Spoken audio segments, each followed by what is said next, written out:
Então vamos lá, vamos entender então o conceito analítico de crime. Analítico porque ele busca analisar quais são os elementos que compõem o crime. Então, existe uma primeira doutrina, né? um primeiro entendimento que é defendido, por exemplo, pelo Damásio, né? Damásio de Jesus, o René Ariel Dotti, o Mirabete, o Delmanto. Eles são adeptos da chamada teoria bipartida. Para a teoria bipartida, crime é fato típico e antijurídico. Para eles, a culpabilidade é um pressuposto da pena, né? Um pressuposto de aplicação da pena. A doutrina majoritária critica esse entendimento dizendo o seguinte: olha, vocês estão dizendo que a culpabilidade não faz parte do conceito analítico de crime porque seria um pressuposto de aplicação da pena. Mas o fato típico e a antijuridicidade também são pressupostos para a aplicação da pena. A gente não pode aplicar uma pena se o fato for atípico. A gente não pode aplicar uma pena se o fato for lícito, né? Então, a doutrina majoritária critica esse primeiro entendimento com esse argumento, né? Doutrina majoritária é essa que é a da segunda corrente, que é a da teoria tripartida, né? Que se posicionam aí Assis Toledo, Luiz Regis Prado, Rogério Greco, Juarez Tavares, Zaffaroni. É a corrente dominante, né? A corrente que prevalece atualmente, que diz que crime é fato típico, ilícito ou antijurídico e culpável, né? A gente ainda tem uma corrente bem minoritária, que é a terceira corrente, que é a teoria quadripartida, né? Que é defendida por Mesger, Munhoz Conde, Basileu Garcia, né? Aqui no Brasil, que diz que crime seria fato típico, antijurídico, culpável e punível, né? E aí a doutrina majoritária, o professor Juarez Tavares, o brilhante professor Juarez Tavares, ele mesmo faz, né, é um dos que faz essa crítica e diz: olha, a punibilidade, ela não faz parte do crime. A punibilidade é uma consequência do crime. Praticou o crime, vai surgir a punibilidade, né? Então, com bons argumentos, a doutrina que prevalece, que é a doutrina dominante, então, ela vai dizer então, que crime é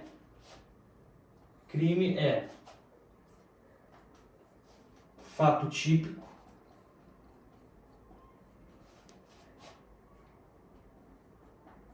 antijurídico ou ilícito,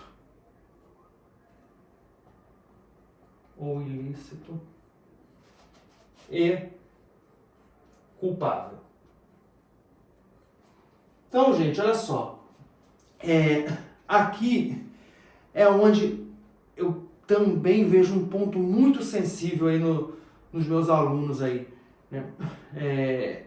Eu venho dando aula há bastante tempo, né? Dou aula em curso preparatório, dou aula em faculdade, né? Sou delegado de polícia, né? Acho que eu não me apresentei aí no início do vídeo, né? Então, assim, eu vejo reiteradamente os alunos se limitando a isso aqui. Crime é fato típico, antijurídico, culpável. É informação importante? É. Só que o conceito analítico de crime, a gente busca analisar os elementos do crime. E o fato típico, ele tem seus elementos próprios, né? Que são, vamos dar uma olhadinha. Quais são os elementos que compõem o fato típico? Primeiro elemento, conduta. E aí pode ser, a conduta, ela pode ser dolosa ou culposa, omissiva ou comissiva. Então, conduta dolosa ou culposa, vou colocar aqui, dolosa ou culposa,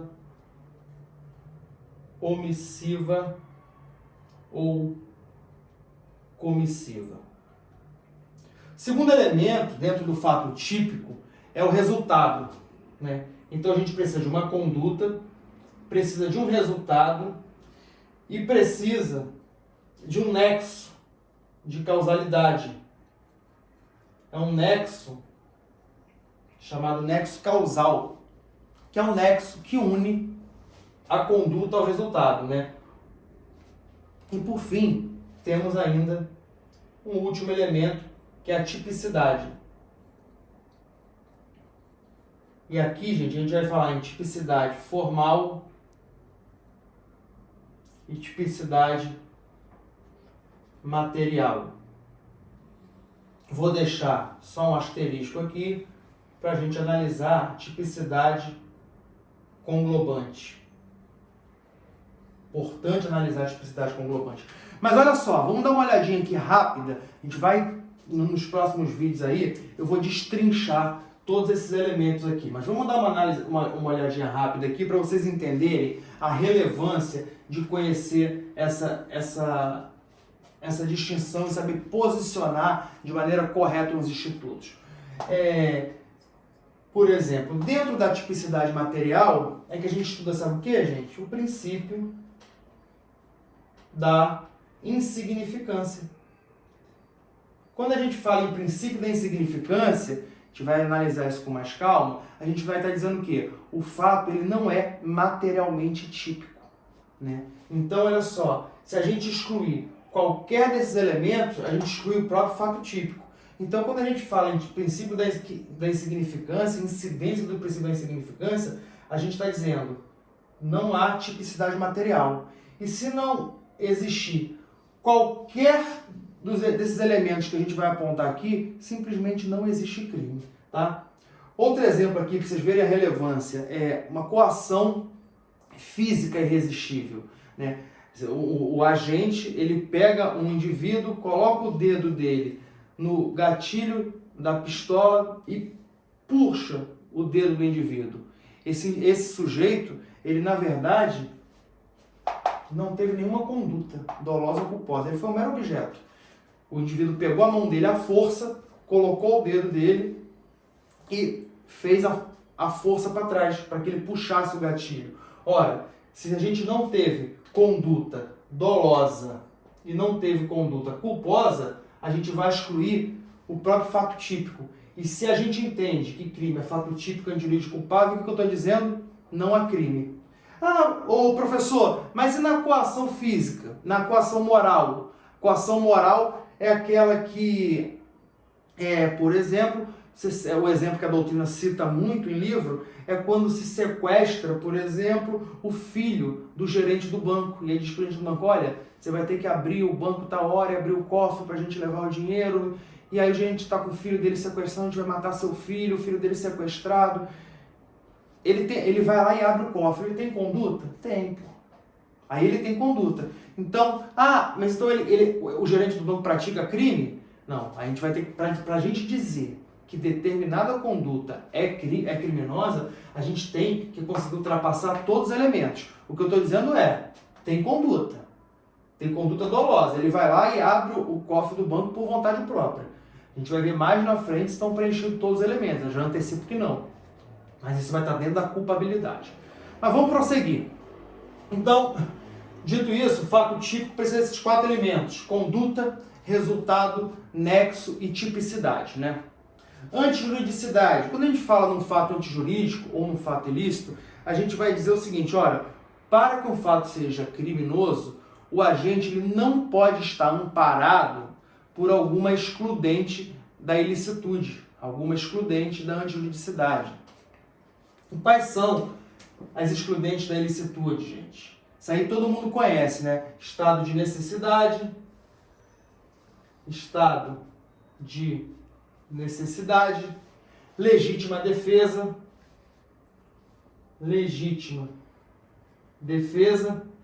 exercício regular do direito,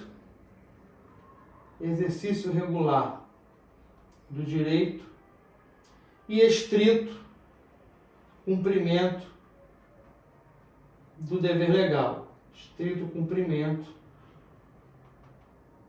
do dever legal, né? Essas são as excludentes. Eu já chamo a atenção para vocês de que, gente, vou fazer um asteriscozinho aqui de vermelho. Consentimento do ofendido. O consentimento do ofendido, ele pode atuar como uma causa supralegal de exclusão da ilicitude, né? A gente vai estudar isso com calma e a gente vai ver que em algumas hipóteses, gente, não são todas as hipóteses, a gente tem que ver quais são as hipóteses de consentimento, porque o consentimento tem que ser válido, enfim, etc, etc, etc. Mas percebam, eu vou mostrar para vocês que o consentimento, às vezes, ele pode excluir a própria tipicidade, tá? Mas vamos deixar aqui, porque é comum a gente ver o consentimento como uma causa supralegal de exclusão da ilicitude. Então percebam, a gente já sabe quais são os elementos do fato típico, quais são os elementos da antijuridicidade e agora vamos estudar a culpabilidade, né? Quais são os elementos da culpabilidade? Eu gosto muito de dar alguns macetinhos para os meus alunos para não esquecerem, né? Aqui, nesse critério legal, por exemplo, né, dos elementos da antijuridicidade, a gente vai ver que tem a legítima defesa, né? E perceba, curioso, tudo com ó. É. Estado de necessidade, exercício regular do direito, estrito cumprimento do dever legal. A legítima defesa é o mais conhecido, é o que ninguém esquece. Esse ninguém esquece. O que a gente esquece são os outros, são os dos 3 E's, né? Então decore que são 3 E's que na hora da prova pode ajudar. E quando a gente fala de culpabilidade, eu digo para meus alunos, gente, o que é aqui na culpabilidade?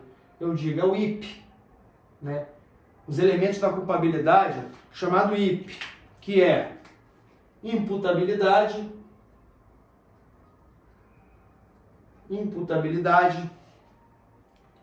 o P, potencial consciência,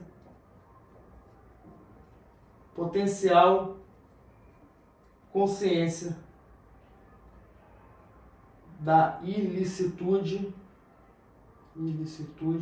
e o E, que é a exigibilidade de conduta diversa. Gente, exigibilidade de conduta diversa. Toda hora eu vejo professor, não é só eu não, eu vejo professor falando em inexigibilidade de conduta diversa. Não, o elemento é a exigibilidade de conduta diversa, né? Para que seja crime, né, tem que ser exigível uma conduta diversa. Se for inexigível uma conduta diversa, a gente não vai ter culpabilidade e como a gente adota o critério tripartido de que crime é fato típico, antijurídico e culpável, a consequência é, não vai haver crime, né? Então, vamos falar da imputabilidade aqui rapidinho. A imputabilidade, gente, a gente vai ver que ela ocorre, em regra, né, em duas hipóteses. Hipótese de doença mental, isso vai estar no Código Penal, tá, gente? Doença mental e em razão da idade, né, que a gente vai ver que tanto no Código Penal quanto na Constituição Federal a gente vai ver a maioridade penal aos 18 anos. Tem aqui que estudar também a hipótese de embriaguez, né? A gente precisa aqui estudar a embriaguez. E aí, a gente vai estudar a embriaguez voluntária, a embriaguez involuntária. A embriaguez involuntária, ela é decorrente de caso fortuito e força maior? Ela é completa? Porque se for, eventualmente ela vai excluir a culpabilidade. Então a gente precisa atentar à hipótese da embriaguez. Tá? Potencial consciência da ilicitude tem um termo extremamente importante aqui. Qual é, gente? Erro de proibição. O erro de proibição está aqui. O erro de proibição está aqui, está dentro da potencial consciência da ilicitude. E, por fim, a exigibilidade de conduta diversa. Estão apresentados aqui aos senhores os elementos do crime, fato típico, antijurídico e culpável. Tá? Vou fazer só mais uma observaçãozinha aqui, na exigibilidade de conduta diversa. A gente vai estudar o que aqui? É a coação, vou pegar a caneta preta. A gente vai estudar o que aqui, gente? Na exigibilidade de conduta diversa. A gente vai precisar estudar a coação moral irresistível, coação moral irresistível e vamos estudar a obediência hierárquica. Obediência hierárquica. Né? Coação moral irresistível, gente, só para vocês saberem aqui, ó, essa coação moral irresistível, é a hipótese que eu falei lá do gerente do banco, que teve seu filho sequestrado, né? E aí os sequestradores estão com a criança e estão dizendo assim, olha, abre o cofre do banco, abre o cofre do banco, abre o cofre do banco. Eu disse, tem conduta? Tem. Ele abriu o cofre do banco, tem conduta. O que acontece é que ele está sofrendo uma coação moral irresistível. Vão matar o filho dele. O filho dele de 3 anos de idade. É exigível dele uma conduta diversa? A meu sentir, não era exigível uma conduta diversa. Então, se a gente diz que não era exigível uma conduta diversa, ou seja, há uma inexigibilidade de conduta diversa, então está ausente um elemento do crime, consequentemente não tem culpabilidade. Se não tem culpabilidade, não tem crime. Então, perceba, a gente vai ver que tem outras hipóteses de exigibilidade de conduta diversa na legislação, como a gente encontra, por exemplo, na Lei de Organização Criminosa. A Lei de Organização Criminosa, lá no artigo 13, parágrafo único. Quem tiver curiosidade vai dar uma olhadinha. O que eu quero dizer para vocês, para concluir aqui, gente, crime é isso tudo aqui. Matar alguém é crime? Depende. Matar alguém está descrito lá no preceito primário do artigo 121, ou seja, tem tipicidade formal. Mas no caso concreto, a gente vai ter que analisar a conduta, se teve resultado, se tem um nexo da conduta com resultado, se teve tipicidade, se o agente não atuou amparado por alguma dessas causas excludentes da ilicitude, estado de necessidade, legítima defesa, enfim. E vamos ter que analisar as hipóteses da culpabilidade, estão presentes todos os requisitos. Então, percebam, não é fácil dizer que teve um crime. A gente, tecnicamente, os senhores que são aplicadores do direito, tem que olhar o crime não mais como vocês costumam fazer, que é olhar só a tipicidade formal. Subtrair para si ou para outrem coisa alheia móvel. É o tipo penal do furto. Mas para a gente, num caso concreto, dizer que teve um crime de furto e a gente vai ser submetido à percepção penal em razão de ter praticado aquele delito, a gente tem que analisar se realmente teve o delito. E para saber se teve o delito, temos que perpassar por todos esses elementos. Gente, com isso aqui, vocês vão responder uma infinidade de questões nas provas. Uma infinidade de questões, mas uma infinidade mesmo. Então, eu vou, nos próximos vídeos, eu vou gravar explicando todos os elementos do fato típico, e aí a gente avança, analisa todos os elementos da antijuridicidade, a gente avança, por fim, e analisa todos os elementos da culpabilidade, de maneira calma, de maneira detida. E com isso, aí sim, vocês vão estar preparados, vão saber o que realmente é crime e, repito, vão resolver muitas questões de prova. Gente, estou aqui para ajudar. Até o próximo vídeo. Conto aí com vocês, tá? Meu Instagram é Delegado Leonardo Amorim. Quem tiver aí qualquer dúvida, pode colocar aí no canal, pode me perguntar pelo Instagram. Às vezes eu demoro um pouco para responder, porque eu tenho muito aluno, é muita coisa, mas eu dou atenção para todo mundo, eu não deixo ninguém sem resposta. Tá joia? Um grande abraço a todos aí e até mais, bons estudos.